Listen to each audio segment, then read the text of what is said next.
This is an interesting episode to talk about. This is another one of those fun episodes, kind of like Little Green Men. It was actually quite popular, kind of like Little Green Men.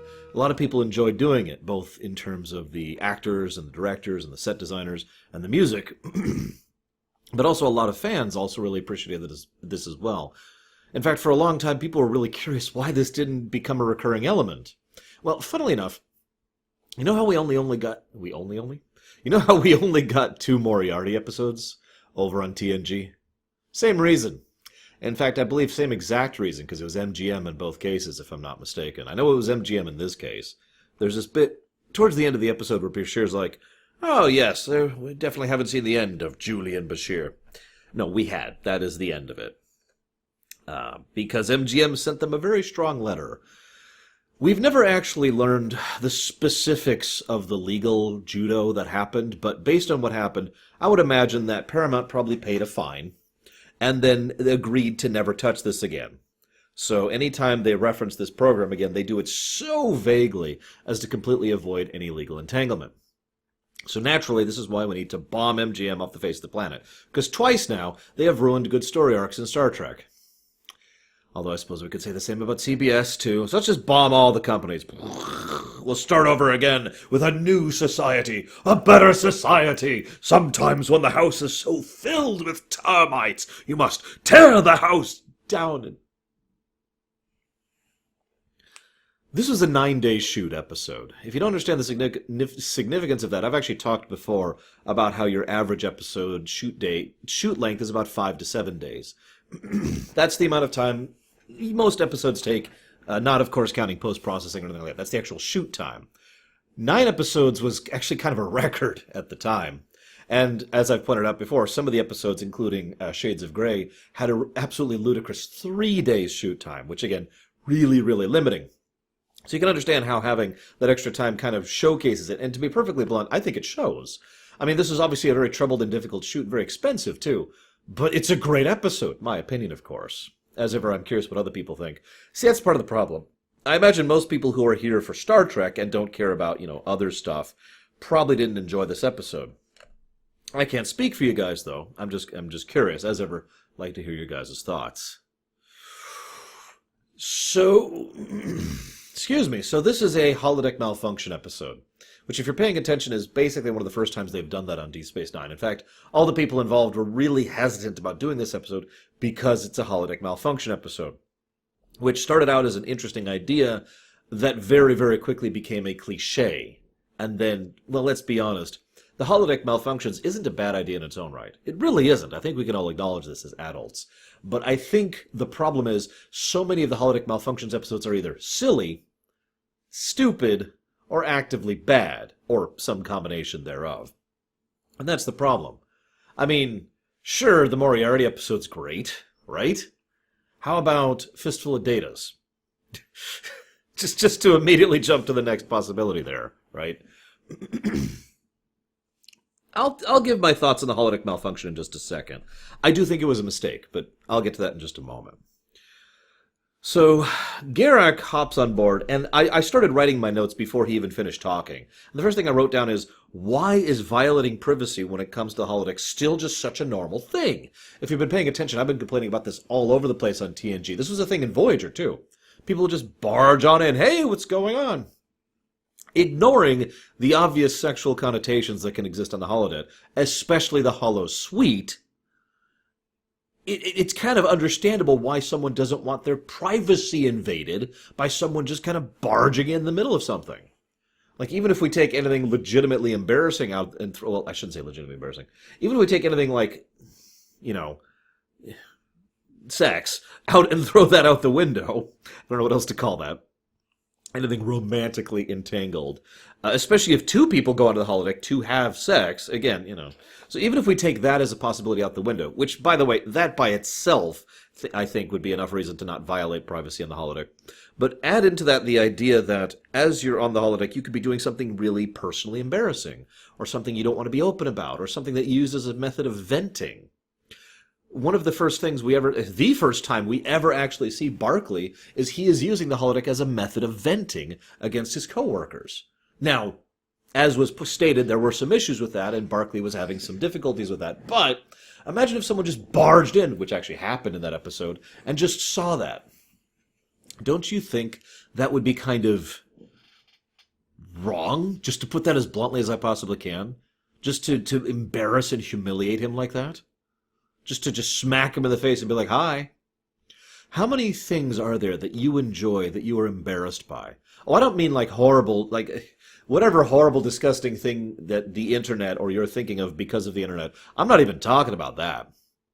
I had a friend of mine who was really into making models, as in, little ships and stuff. I don't mean science fiction ships, like actual real-life ship models, right? He really liked doing that. He was super embarrassed about it. I didn't even find out about that for years after knowing this guy.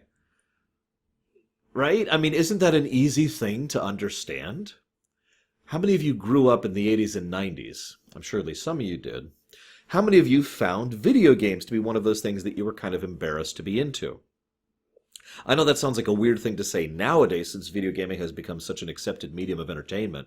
But a lot of you, I'm sure, remember back in the 80s and 90s especially when video gaming was like the weird thing that only the weirdos and freaks did. Like, wait, you're playing video games? No, I was just about to go play some basketball. Oh, okay. Right?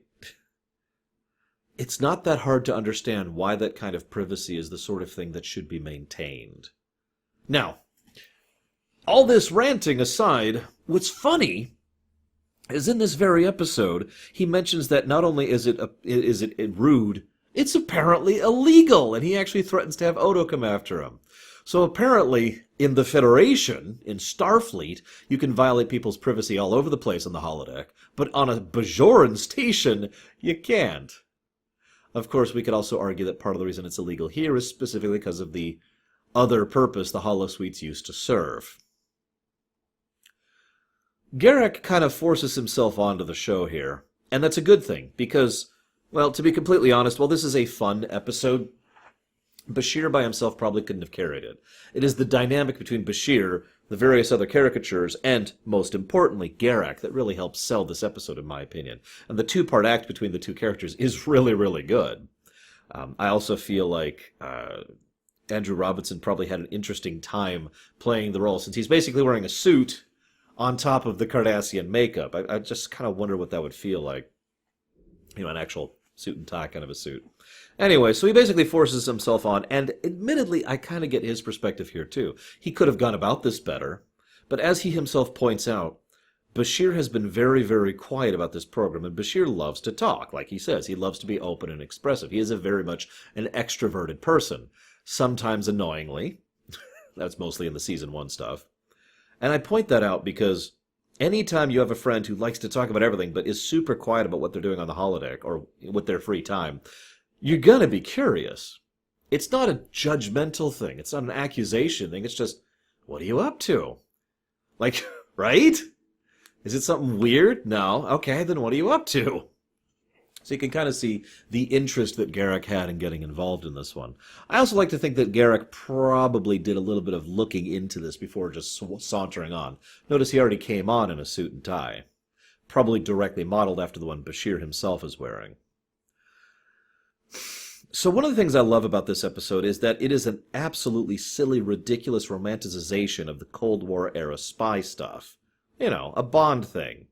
And yet, Garrick is a real-life spy. Well, in Star Trek, Garrick is... If Andrew Robinson's a spy in real life, holy crap. But no, Garrick is a real-life spy in Star Trek. And this is a recurring theme throughout the whole thing, and I'll touch on this one more time further down the line. But all I have to say is that it's funny how much he is bemused and just bewildered by everything around him. Because he's the kind of spy who does what is needed to get the job done.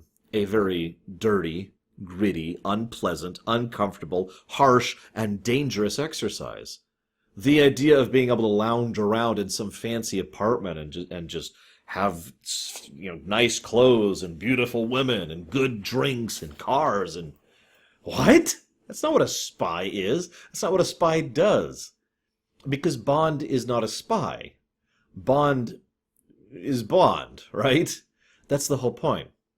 I talked in I believe it was just the last episode, about romanticization and how Worf was a romantic. It's the same kind of overall thing. It's one of those things that fiction, by consequence, has more or less led to a severe romanticization when the reality was far more harsh. Two other things that come to mind immediately is the Old West here in the United States and the era of piracy in real life, both of which were really, really unpleasant, horrible, dirty, disgusting, awful periods of time that, thanks to key aspects of them, were romanticized and carried forward, partially as a virtue of the nature of culture and media, especially here in the States, but also partially because there were aspects of it. Like, if you were to pick out individual specific aspects about those eras and those concepts, you could see how they're appealing. And as Bashir himself points out, this is a fantasy. Bashir does not actually have an interest in doing this in real life, right? I mean, again, to use the example I love to use all the time, I love the Fallout series. The Fallout series. But I don't actually want to be there. I don't actually want to shoot people. I don't actually want to go scrounging through ruins that smell of fetid dust and caked mold and radiation pouring itself into my being as I'm trying desperately to find enough resources. I don't want to do that. That sounds horrible. But for fun, for a fantasy, completely different. It's one of the, well, let's not go further off topic. But the point is, it's fully understandable why Bashir, of all people, would enjoy this as a fantasy. And Garrick himself, of course, is flummoxed by the whole thing, since he's so used to the exact opposite. So, then the episode messes up. Now here, I've debated where I want to talk about this, because there's 2 points in the episode I can talk about this. This is a holodeck malfunction episode, and in my opinion, that was a mistake. You see, there is what effectively functions as a B-plot to this episode. It's technically part of the main plot, but in terms of structure, the save the crew and the holodeck story are almost completely segregated. There's very few moments where they really touch over each other, narratively speaking, right? So, it is my opinion and perspective that they shouldn't have gone that route at all. Now, I know what you're going to say.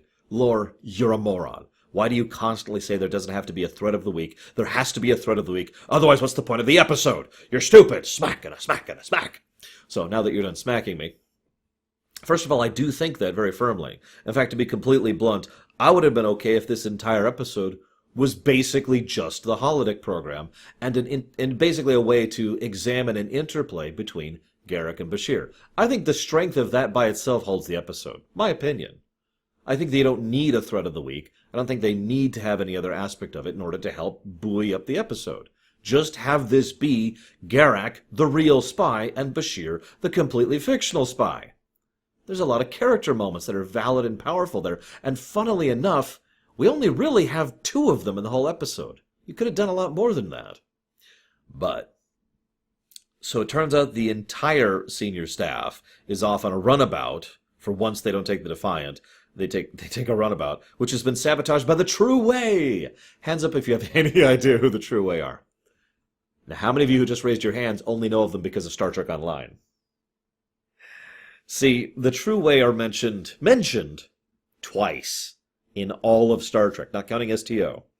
They are this whole, terrorist vigilante group that wants to return to the old ways of conquest and power for their Cardassian Union. So it's actually pretty obvious why these people are such a non-insignificant point when it comes to Star Trek history. But I bring this up because you could probably already tell how the construction of this episode is actually kind of ridiculous. Now, I've said it before. If you have a good goal, if you do something good with it, I'm willing to accept a stupid premise. And that is this episode in a nutshell. This is a stupid premise. So they have the runabout with all the senior staff on board. They happen to be coming back from a conference. It happened to have been sabotaged by the True Way to just go bad just when they're in range of the station. Then they beam them over from the station, but for some reason they can't actually get them, even though Star Trek has done that many times prior to now. Then, rather than immediately shuffling them over to the Defiant's buffers and getting them re-established on the Defiant, they flood the entirety of the station's system with their patterns and information. I'm not even going to begin to describe how that doesn't work that way. And then they end up on the holodeck. So that way, but the holodeck safeties are off. It's really important. It wouldn't be a holodeck malfunctions if the holodeck safeties weren't off. I've actually discussed before about how the very concept of holodeck safeties is actually kind of silly. But there's a scene in this episode where they're, tied to a drill, which is going to start drilling, down into the earth, and all this molten lava is going to start pouring up. How would the safeties deal with that exactly? The safeties being off? See, my posit has always been the idea that when the safeties are off, a lot more stuff is replicated than fantasied. So in other words, if the safeties are on, the guy's like, I'm going to shoot you, and then fires, and you hear the noise, the muffled noise, of course, because a real gunshot can damage your ear. So he's like, I'm going to shoot you, and nothing happens because there's no bullet, just like there's no gun. That's not a gun. It's a picture of a gun in 3D. But with the safeties off, rather than what they would do then is actually replicate an actual gun there with an actual bullet. So he is really shooting you. That's the safeties off. And I've talked about this extensively before. That's the way I always have made the holodeck make sense in my head. And I have to apologize really quick. I know that any of my long-term viewers know I tend to talk about the holodeck a lot. It's because the concept is absolutely fascinating to me, and one of the things I love to do in general is try to make things make sense, to try and figure out how and why something which is basically magic, like the holodeck, could actually work, could actually be made to function. So this brings us to the lava thing. Again, with the safeties off, what would the lava do? Right? Would it just generate actual lava in the room? Because remember, they're not actually in that cave. They're in a holodeck room. Which, if you start replicating molten lava into it, is going to just start disrupting the program very quickly and melt the whole thing down, and it'll So that's possible. Maybe that's where they're going with it. Personally, I think that at a certain level, even if the safeties are on or off, the programming would say, okay, I'm not actually going to replicate lava into the room. So instead, what I like to picture is the idea that they would have been tied to this laser, and then the lava fills the room, and they're just sitting there in the room completely filled with lava, like, well, now what? Because the lava's not actually there, it's just a hologram. Well, we're currently sunk in lava. This is unique. Right? Anyways. Too often we just kind of sort of say, it's the holodeck, and just treat it as magic and move on. I like to think about the more specifics of that. But anyways, I'm getting off topic. So I think they should have just ejected the main plot in its entirety. And by the main plot, I mean the threat of the week plot. The, oh my god, they're stuck in the pattern buffer plot. Now, don't mistake me. One of the things I actually very much like about this episode is all the main cast members getting to play their own caricatures. By several accounts, most of the actors actually really enjoyed playing, all of the different people. Most notably, not a visitor as, I'm going to try this here, Anastasia Komananov, and of course, Avery Brooks as Hippocrates Noah. I mean, come on. Both of them apparently really enjoyed themselves. They're the only two I heard of specifically.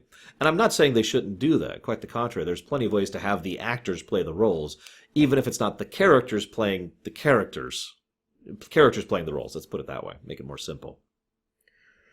But I never like to critique without giving my own thoughts. And as I've already said, I think you could just eject it entirely and make it a character-centric episode. It's not like you can't do that, especially on Deep Space Nine, where they kind of started to push the envelope of not having the threat of the week every week. But let's say you want to have a threat of the week. Before I give you my thoughts, and I was thinking about this through most of this episode, because I've been ready to talk about this episode for some time now. What would you do? I would really like to hear your guys' thoughts. What would you do if you wanted to make this episode work and keep the same basic premise, Bond plot, actors still playing the roles, and have there be some kind of threat? These are our 3 requirements for restructuring the episode. How would you do it?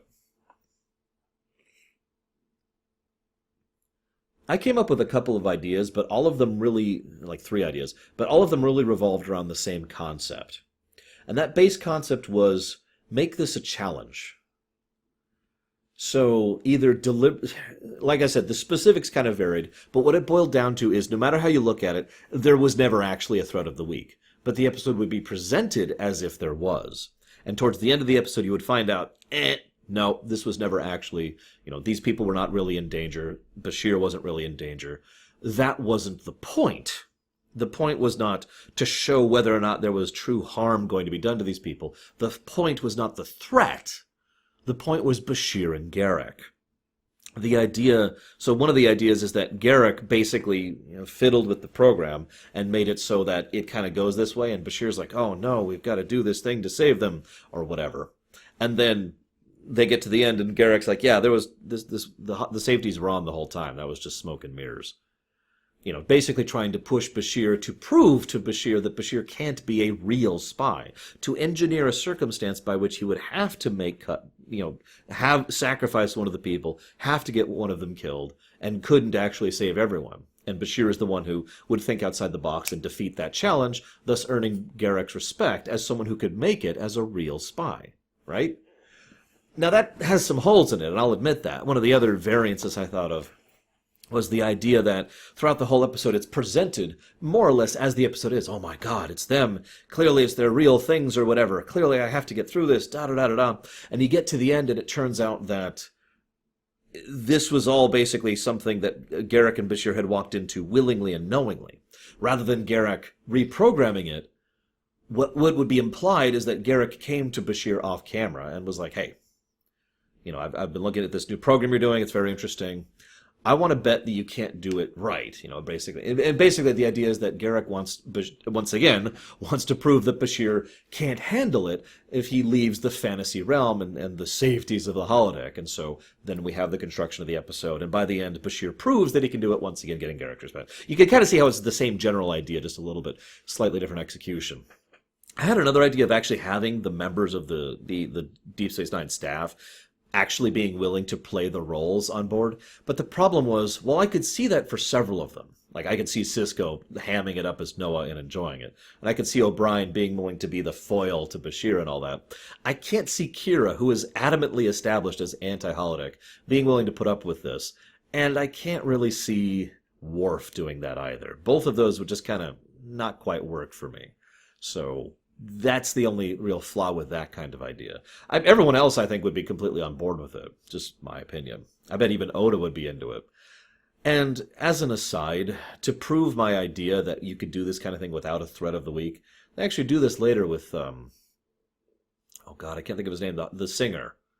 The holodeck singer. I can't think of his name, but, much further on into the series. And they would have several episodes with him which were no threat of the week, just character stuff, right? It's Only a Paper Moon comes to mind as well, now that I'm thinking about it. Anyways, complaining aside, we have a dumb excuse to get them so that there's a real threat of the week. Yeah, whatever. Moving on. So, I'm sorry. I'm sorry. I actually have a note here in my notes, going back to where I just cut off, where it talks about how Kira shows up and the silly starts to collide with the whole, the reality of the situation. O'Brien is the Falcon, of course. And Garrick points out the reality of spy work, the fact that you can't save everyone. And I have this note in my notes here, which is what just made me chuckle. It says, safety's off. Oh, come on! And I actually underlined it just to emphasize this, guys. Come on, really? Of course the safety's turned off. Anyways. At a certain point further down the episode, we see several actually really good scenes. One of the reasons I kind of wish we could somehow make it so that Worf was participating is because Worf, or that is to say Michael Dorn, does a really good job of Duchamps, or however he says his name, the lieutenant guy. And you could just kind of tell that Dorn is actually enjoying himself as they're doing the whole Baccarat scene. I also like how Sisko, that is to say Avery Brooks, clearly loves playing Noah. He just absolutely lets loose, and I think he does a really good job of it. In fact, he does such a good job of it. I have heard people say over the years that Avery Brooks would do a better villain than hero. I'm not sure what I think of that. I actually do like his portrayal of Sisko quite a bit. But I also know that a lot of people don't really care for Avery Brooks' acting style, so I suppose that's part of that. Anyways, so then, Sisko's there, and he's awesome, and of course, he exposits his plan in full, which plays into Bashir's plan. His plan is also hilariously awful in so many levels. I'm not even sure where to begin to dissect this. Funny fact, I actually, one of the things I do in preparation for all these ruminations is I check a few sites and a book, which is actually right here next to me, that covers things like nitpicking. because sometimes they catch little things that I don't. And it's a nice way to kind of keep attention to details. Now, I don't agree with every nit that is picked. In fact, I actually disagree with most of them. But it's still a nice way to check other people's sources and, again, to see what I missed for doing these ruminations. None of those sites even began to touch the ludicrousness of Noah's plan. Because it's just a ludicrous Bond plot. It's a laser drill, destroy the world plot. What else do you want? Anywho, so, and of course, once he captures Bashir, it's an overly elaborate death trap to kill him. And of course, Dax comes in and is seduced into helping, with Garrick just tossing one-liners off the side. Oh, I'd give you some privacy, but, you know. Then the episode kind of winds down very quickly.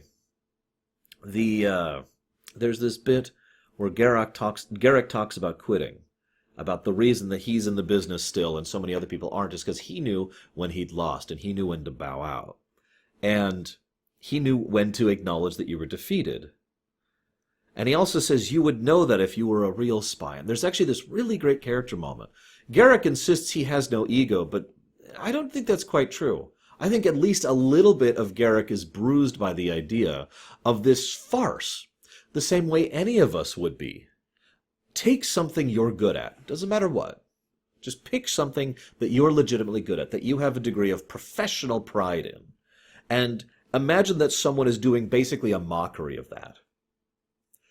I think you could understand very easily why, even if only a minor way, a little bit of that pride is pricked as a consequence. It hurts a little bit to see someone take something that you take so seriously and and is so important to you and just basically make a joke out of it. I do think this affected Garrick, but also more to the point, I also think that Garrick found the entire idea so ridiculous because Bashir insists on trying to be a hero. Now, that is very Bashir. He is the kind of person who is idealistic and frankly kind of stupid. We just covered this in Starship Down. But at the same time, Garrick is very not. While he is certainly a patriot, he is certainly willing to sacrifice, he understands that being a hero in real life usually tends to bad things happening and everything going wrong. And so he just slams him with this and says, look, I'm getting out of here.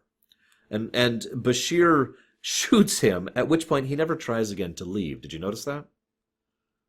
I mention that because I have this quiet theory that Garrick... that mostly it was... Obviously, Garrick did mean that, and he did want to get off the holodeck. But seeing Bashir willing to pull that kind of a maneuver was a comfort to Garrick, to know that Bashir might actually be willing to do the necessary thing in order to win. And of course, by the end of the episode, we find out that the game that Bashir has been playing has not been to win the program, but just to delay long enough for the other people to save all the people. That was his actual goal all along. And he manages it with seconds to spare. The end. Yay!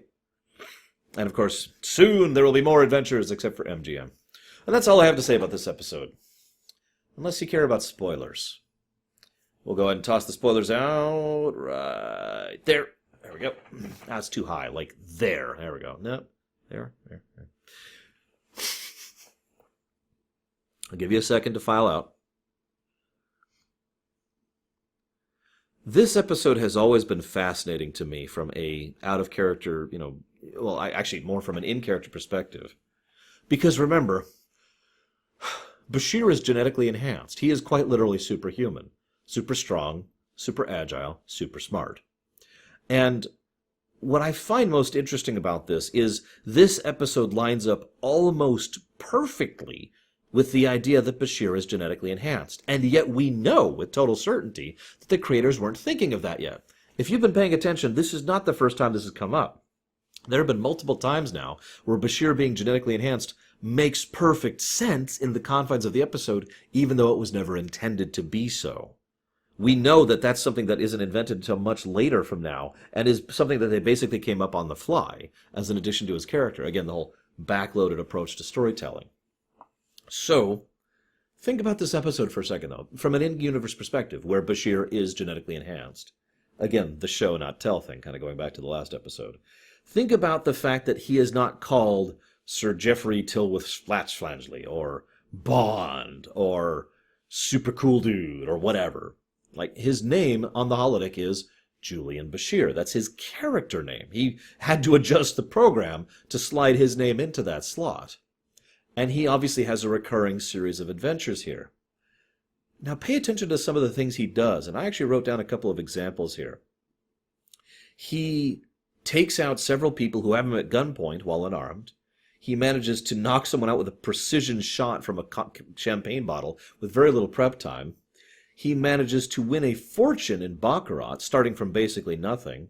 He manages to successfully identify the gems in the thing, as well as their specific position, as well as almost get their height correct. And there are several other examples as well.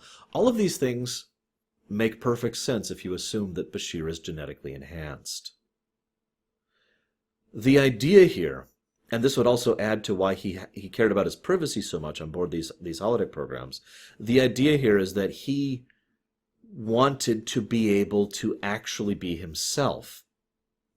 As we learn in the future, one of the things Bashir has retroactively been doing this whole time is pretending to be stupider, weaker, and less agile than he actually is, in order to hide his superhuman qualities. That's something that, based on what we learned, he's been doing since he was a child, since he was a teenager at the absolute latest. And so this is something that's just an everyday part of his existence. Thus, he goes and makes this holodeck program where he can be superhuman and just kind of relax for a while, right? Where he can be Julian Bashir, excuse me.